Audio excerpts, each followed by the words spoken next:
Okay students, हम लोग discuss कर रहे थे 11th क्लास का chapter cell a unit of life, जिसके अंदर हम डिस्कस कर रहे थे सेल ऑर्गन्स।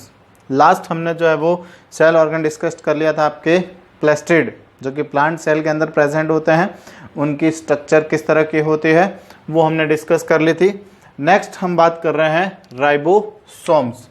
जो राइबोसोम्स होते हैं उनके बारे में डिस्कस करें। सबसे पहले जो राइबोसोम्स है इसको डिस्कवर किया था आपके क्लाउड ने। क्लाउड कह सकते हैं इसको। तो क्लाउड ने जो है वो 1941 के अंदर सबसे पहले राइबोसोम्स को देखा और इन्हें नाम दिया आपके माइक्रोबॉडीज। इन्हें माइक्रोबॉडीज जो है वो नाम दिया गया क्लाउड के थ्रू। उसके बाद में रॉबर्ट ने इसे जो है वो राइबोसोम नाम दिया। माइक्रोबॉडीज तो क्लाउड ने बोला था और रॉबर्ट ने जो है वो इसे क्या नाम दिया, राइबोसोम नाम दिया था।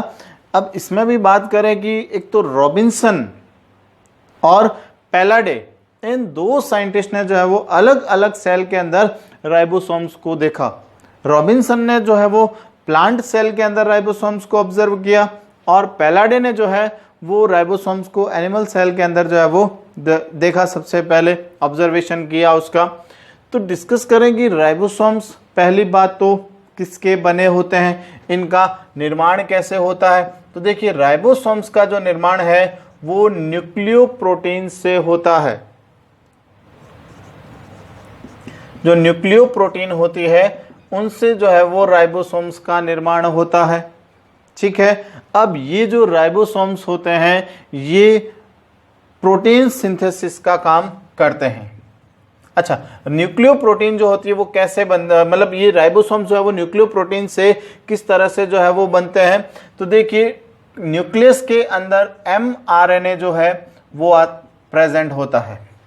mRNA क्या करता है, ट्रांसफर होकर के कहाँ आएगा, राइबोसोम्स के पास। यानी कि जो मैसेंजर आरएनए होता है ये एसेंशियल प्रोटीन को बनाने के लिए क्या करता है, मैसेज प्रोवाइड करता है किसको, राइबोसोम्स को। और ये राइबोसोम्स इस mRNA को यूज करके क्या करते हैं, प्रोटीन फॉर्मेशन करते हैं। ठीक है, ये खुद न्यूक्लियोप्रोटीन से मिलकर के बने होंगे और mRNA के साथ मिलकर के क्या बनाते हैं, प्रोटीन फॉर्मेशन करते हैं। तो राइबोसोम्स का जो मेन फंक्शन है वो क्या है, प्रोटीन सिंथेसिस।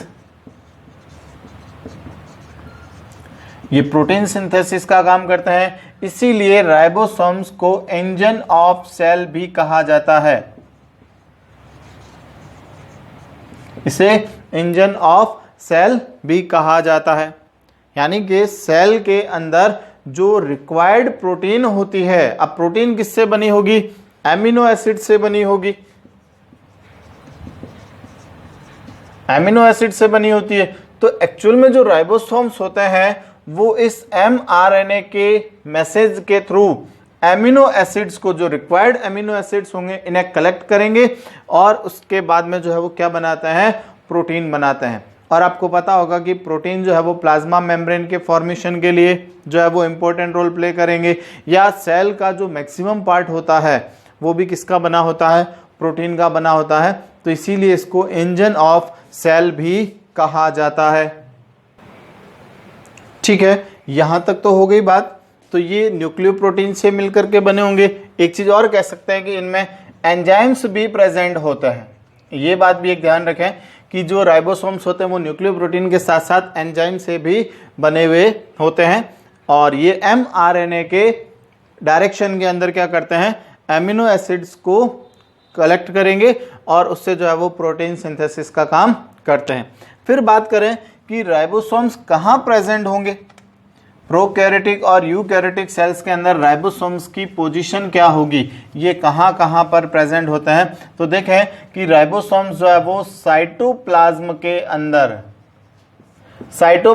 अंदर स्कैड कंडीशन के अंदर बिखरी हुई अवस्था में पाए जाते हैं, या फिर ये एंडोप्लाज्मिक रेटिकुलम के साथ में क्या होते हैं, अटैच होते हैं।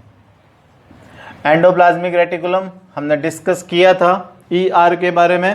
तो जो एंडोप्लाज्मिक रेटिकुलम की जो सेकेंड टाइप्स होती है रफ एंडोप्लाज्मिक रेटिकुलम्स, वो रफ इसलिए होती है क्योंकि उसके साथ में क्या लगे होते हैं, राइबोसोम पार्टिकल्स जो है वो उसके साथ में अटैच होते हैं। तो ये साइटोप्लाज्म के अंदर स्कैड कंडीशन के अंदर बिखरे हुए भी हो सकते हैं और एंडोप्लाज्मिक रेटिकुलम के साथ में अटैच भी हो सकते हैं। ठीक है, इनमें DNA भी प्रेजेंट होता है और कुछ न्यूक्लिक एसिड्स भी जो है वो इसके अंदर प्रेजेंट होते हैं। देखिए राइबोसोम्स की कह सकते हैं कि नंबर्स क्या होगी किसी भी सेल्स के अंदर, तो मोस्टली ये किसी भी सेल के अंदर 10 to पावर 5 नंबर्स के अंदर जो है वो प्रेजेंट हो सकते हैं। 10 की घात 5 की संख्या के अंदर जो है राइबोसोम्स किसी कोशिका के अंदर होते हैं। लेकिन कुछ कोशिकाएं ऐसी भी है, जैसे कि आप बात कर सकते हैं कुछ शैवाल हो सकते हैं, उनके अंदर जो राइबोसोम्स है वो 2000 से लेकर के 20,000 तक संख्या के अंदर उपस्थित हो सकते हैं। कुछ बैक्टीरिया सेल्स भी हो सकती है जिनके अंदर मोस्टली किसी भी सेल्स के अंदर जो है वो ये 10 to पावर 5 की काउंटिंग्स के अंदर जो है वो प्रेजेंट हो सकते हैं और ये सेल के अंदर क्या होंगे, स्कैड कंडीशन के अंदर बिखरी हुई अवस्था के अंदर पाए जाते हैं। तो यहाँ पर मैंने जो है वो एक राइबोसोम्स ग्रेन्यूल्स की पार्टिकल्स की जो है वो एक स्ट्रक्चर ड्रॉ करी है। तो अभी हम बात करें कि इसकी स्ट्रक्चर किस तरह से होती है। तो जो राइबोसोम्स होते हैं वो 2 सब यूनिट से मिलकर के बने होते हैं। इसमें 2 सब यूनिट्स जो है वो क्या होती है, प्रेजेंट होती है। अब ये जो सब यूनिट्स होती है, चलिए पहले तो हम इसके टाइप्स के बारे में बात कर लेते हैं, फिर सब यूनिट्स के बारे में बात करेंगे। मोस्टली जो राइबोसोम्स होते हैं वो 2 टाइप्स के होंगे। जो फर्स्ट राइबोसोम होगा वो तो होगा 17S टाइप राइबोसोम्स और जो सेकेंड टाइप्स होता है वो होता है आपके 18S टाइप राइबोसोम्स। ठीक है, 17S type ribosomes and 18S type ribosomes. S means यहां पर होता है, यह है स्वेडबर्ग्स यूनिट। स्वेडबर्ग्स यूनिट कहा जा सकता है इसको, या इसको सेडिमेंटेशन कोफिशिएंट कहा जा सकता है। अवसादन गुणांक जो होता है उसके आधार पर हमने जो है वो इसको पार्ट्स के अंदर डिवाइड कर रखा है। जो 17S टाइप राइबोसोम्स होते हैं ये 2 सब यूनिट से मिलकर के बने होते हैं। फर्स्ट इनकी जो सब यूनिट होती है वो 50S होती है और जो सेकंड सब यूनिट होती है वो होती है आपके 30S। अब ये काउंट मत कर लेना कि 50 + 30 तो 80 होते हैं, नहीं, ये इनकी सब यूनिट होती है। देखिए 2 सब यूनिट होगी, जो राइबोसोम्स होंगे इनकी 2 सब यूनिट होती है। जो फर्स्ट सब यूनिट होती है वो होती है आपके डॉम शेप्ड यानी कि गुंबद के आकार की होती है और ये काफी बड़ी होती है, यानी कि जो स्मॉल यूनिट होगी उसके कंपैरेटिवली ये काफी बड़ी होगी। और सेकंड जो सब यूनिट होती है वो होती है आपके कह सकते हैं कि स्फेरिकल शेप के अंदर जो है वो प्रेजेंट हो सकती है, कैप लाइक स्ट्रक्चर के अंदर जो है वो प्रेजेंट होती है और ये इसके ऊपर जो है वो सिचुएटेड होती है। दोनों एक दूसरे के ऊपर होते हैं, तो आप इसको इस तरह से जो है वो ड्रॉ कर सकते हैं। ये राइबोसोम्स पार्टिकल जो है वो इस तरह से प्रेजेंट होते हैं।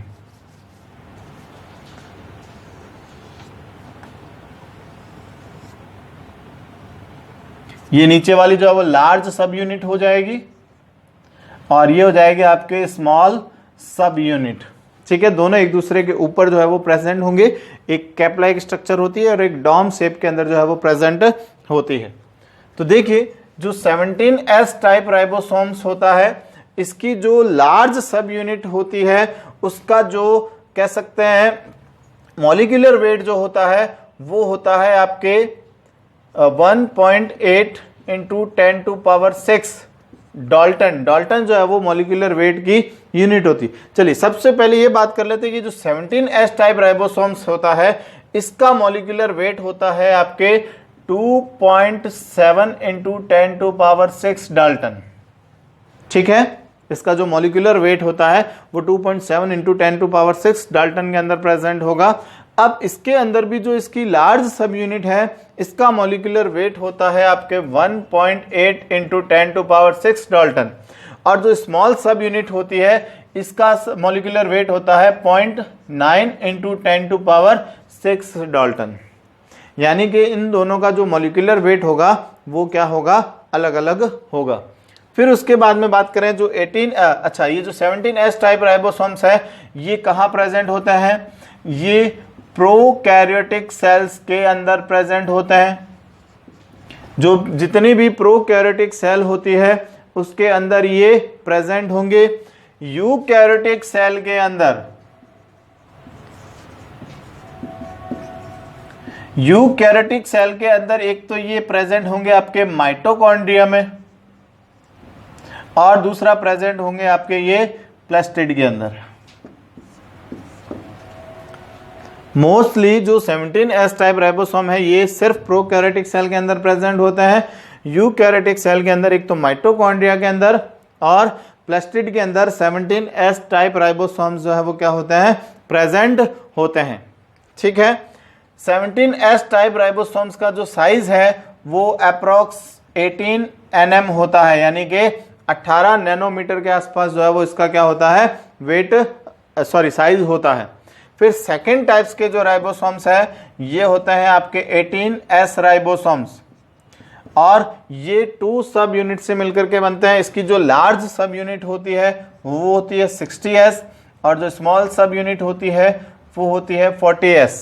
40 और 60 सब यूनिट की जो है वो इसके पास में 2 सब यूनिट होगी।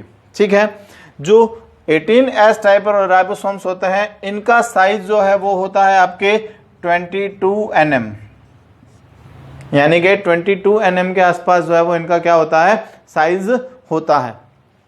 यानी कि आप इसको एंगस्ट्रम में लिखना चाहें तो ये तो होंगे 150 एंगस्ट्रम और ये हो जाएंगे आपके 200 एंगस्ट्रम। एंगस्ट्रम भी जो है वो साइज के अंदर हम यूज कर सकते हैं। फिर बात करें कि इसकी जो इसका जो मॉलिक्यूलर वेट है वो होता है आपके 4.5 इंटू 10⁻6 डाल्टन। यानी कि 18S टाइप राइबोसोम्स का जो मॉलिक्यूलर वेट है वो होगा आपके 4.5 इंटू 10⁻6 डाल्टन। अब इसकी जो लार्ज सब यूनिट है यानी कि जो 16S राइबोसोम्स है इसका जो मॉलिक्यूलर वेट होता है वो होता है 3 इंटू 10⁻6 डाल्टन और इसकी जो स्मॉल सब यूनिट है उसका मॉलिक्यूलर वेट होगा आपके 1.5 इंटू 10⁻6 डाल्टन। क्लियर हो गई? 17S type ribosomes and 18S type ribosomes ये आपके प्रेजेंट होंगे कहां पर, यूकैरियोटिक सेल्स के अंदर। जो यूकैरियोटिक सेल्स का जो साइटोप्लाज्म होता है उसके अंदर ये स्कैड कंडीशन के अंदर बिखरी हुई अवस्था के अंदर क्या होते हैं, पाए जाते हैं। ठीक है, ये तो हो गई आपके राइबोसोम्स के टाइप्स की बात। क्लियर हो गई? एक बार वापस से मैं इसको जो है वो समराइज करता हूं। 17S टाइप राइबोसोम्स ये 2 सब यूनिट से मिलकर के बने होते हैं। एक होगी आपके 15S सब यूनिट, सेकंड 30S सब यूनिट। 17S टाइप राइबोसोम्स का जो मॉलिक्यूलर वेट होता है वो क्या होगा आपके 2.7 इंटू 10⁻6 डाल्टन। ये 17S टाइप राइबोसोम्स का, देखिए यहाँ मैंने एक टेबल बना करके जो है वो दोनों के बीच में डिफरेंस शो कर रखा है। जो 17S टाइप राइबोसोम्स होते हैं उनका जो मॉलिक्यूलर वेट होता है वो क्या होगा 2.7 इंटू 10⁻6 डाल्टन। 18S टाइप के राइबोसोम्स का मॉलिक्यूलर वेट होगा 4.5 इंटू 10⁻6 डाल्टन। साइज होता है इनका 18 nm। इसको आप एंगस्ट्रम के अंदर 150 एंगस्ट्रम नोट कर सकते हैं। इनका होता है 22 nm, यानी कि 20 से 22 nm के बीच में, जिसे आप 200 एंगस्ट्रम्स नोट कर सकते हैं। 17S टाइप राइबोसोम्स की जो लार्ज सब यूनिट है यानी कि जो 50S सब यूनिट है वो 1.8 इंटू 10⁻6 डाल्टन के अंदर प्रेजेंट होगी। स्मॉल सब यूनिट जो कि 30S की है वो 0.9 इंटू 10⁻6 डाल्टन के अंदर प्रेजेंट होते हैं। 18S टाइप राइबोसोम्स की जो लार्ज सब यूनिट है यानी कि जो 60S राइबोसोम्स है वो आपके प्रेजेंट होता है 3 इंटू 10⁻6 डाल्टन के अंदर। और इसकी जो सेकंड जो स्मॉल सब यूनिट है जो कि 40S टाइप की होगी वो होगी आपके 1.5 इंटू 10⁻6 डाल्टन। क्लियर है। देखिए ये जो राइबोसोम्स की जो सब यूनिट होती है, यहां पर मैंने एक डायग्राम ड्रॉ कर रखा है। ऊपर की जो नीचे वाली जो सब यूनिट है वो तो होगी आपके लार्ज सब यूनिट, दोनों के अंदर 17S टाइप और 18S दोनों के अंदर सेम कंडीशन रहेगी। लाइक एज मैंने ये 18S टाइप राइबोसोम का एक डायग्राम नोट कर रखा है। ये जो सब यूनिट है वो होगी आपके 60S सब यूनिट, और जो ऊपर वाली सब यूनिट है वो होगी आपके 40S सब यूनिट। ये तो डॉम शेप स्ट्रक्चर यानी कि कह सकते हैं कि गुंबद के आकार की स्ट्रक्चर होती है। ये पूरी जो है वो लार्ज सब यूनिट होगी, और इसके ऊपर जो है वो कैप लाइक स्ट्रक्चर के अंदर जो है वो प्रेजेंट होती है स्मॉल सब यूनिट। ठीक है, तो ये आपको पता चल गया होगा, ये होगी स्मॉल सब यूनिट और ये हो जाएगी आपके लार्ज सब यूनिट। क्लियर है, ये तो हो गई आपके राइबोसोम की स्ट्रक्चर। देखिए ये जो दोनों सब यूनिट होती है ये मैग्नीशियम आयंस के थ्रू आपस में क्या होती है, अटैच होती है। यानी कि मैग्नीशियम आयंस जो होता है वो इन दोनों सब यूनिट्स को आपस में क्या करता है, अटैच करके रखने का काम करेगा। आगे ना बात समझ में। तो मैग्नीशियम आयंस का जो है वो इन दोनों को सब यूनिट्स को आपस में अटैच करके रखने का जो है वो मेन फंक्शन होता है। अब देखिए अगर मैग्नीशियम आयंस की डेफिशिएंसी हो जाए, मैग्नीशियम आयंस की अगर डेफिशिएंसी हो जाएगी तो ये दोनों सब यूनिट क्या हो जाएगी, अलग अलग हो जाएगी। यानी कि आप इसको इस तरह से समझ सकते हैं, ये इसकी स्मॉल यूनिट और ये इसकी लार्ज यूनिट। अगर मैग्नीशियम आयंस की डेफिशिएंसी होती है तो राइबोसोम्स की दोनों सब यूनिट क्या हो जाएगी, अलग अलग हो जाएगी। इससे प्रोटीन सिंथेसिस का जो फंक्शन है वो डिस्टर्ब हो जाएगा। ठीक है, और अगर मैग्नीशियम आयंस की एक्सेस कंडीशन हो जाए, ज्यादा अगर मात्रा में उपस्थित होगा, तो ये एक डबलेट स्ट्रक्चर फॉर्म के अंदर भी क्या हो जाते हैं, प्रेजेंट हो जाते हैं। यानी कि डबलेट स्ट्रक्चर भी बनाते हैं, एक द्विलक संरचना भी जो है वो क्या करते हैं, बनाते हैं। यानी कि एक राइबोसोम के ऊपर जो है वो दूसरा राइबोसोम और क्या हो जाएगा, अटैच हो जाता है। अगर मैग्नीशियम आयंस की जो है वो अधिकता हो जाए, ज्यादा हो जाए, तो ये एक डबलेट स्ट्रक्चर भी क्या कर लेते हैं, फॉर्म कर लेते हैं। इसको सिंपल डायग्राम में आप इस तरह से समझ लीजिए कि ये तो है इसकी स्मॉल सब यूनिट, ये इसकी लार्ज सब यूनिट, और इसके ऊपर जो है वो ये एक और राइबोसोम जो है वो क्या हो जाए, अटैच हो जाए, तो ये इसकी डबलेट स्ट्रक्चर जो है वो बननी शुरू हो जाती है। तो ये तो हो गई राइबोसोम्स की स्ट्रक्चर। नेक्स्ट हम बात करते हैं फंक्शंस ऑफ राइबोसोम। अब राइबोसोम्स का क्या फंक्शन है सेल के अंदर, तो हम बार बार यही बात कर रहे हैं कि राइबोसोम्स को जो है वो इंजन ऑफ सेल भी कहा जाता है। तो ये सेल के अंदर जो है वो प्रोटीन सिंथेसिस का काम करते हैं। प्रोटीन सिंथेसिस का काम किसके डायरेक्शन में करेंगे, mRNA के डायरेक्शन के अंदर जो है ये एमिनो एसिड्स को कलेक्ट करते हैं, और एमिनो एसिड्स को कलेक्ट करने के बाद में जो है वो क्या बनाते हैं, प्रोटीन फॉर्म करने का काम करते हैं, प्रोटीन सिंथेसिस का काम करेंगे। क्लियर है, इसीलिए जो है वो राइबोसोम्स को इंजन ऑफ सेल भी कहा जाता है। इंजन ऑफ सेल, ध्यान रखना, किचन ऑफ सेल नहीं कहेंगे, किचन ऑफ सेल प्लास्टिड को कहा जाता है, जो कि कार्बोहाइड्रेट फॉर्मेशन, जो कि फोटोसिंथेसिस रिएक्शन के थ्रू करते हैं। ये प्रोटीन सिंथेसिस करते हैं। प्रोटीन हमारी बॉडी के लिए या सेल फॉर्मेशन के लिए जो है वो मस्ट रिक्वायर होती है। इसीलिए जो है वो इस इंजन ऑफ सेल यानी कि शरीर को चलाने वाला कहा जाता है। ये हमारे शरीर को चलाने का काम करेगा, इसीलिए इंजन ऑफ सेल कहा जाता है। क्लियर हो गई बात। तो ये आज के वीडियो के अंदर जो है वो हमने राइबोसोम्स के बारे में जो है वो डिस्कस किया है। इससे रिलेटेड अगर आपको कोई भी समस्या है तो वो आप ग्रुप में जो है वो मैसेज कर सकते हैं। Thank you.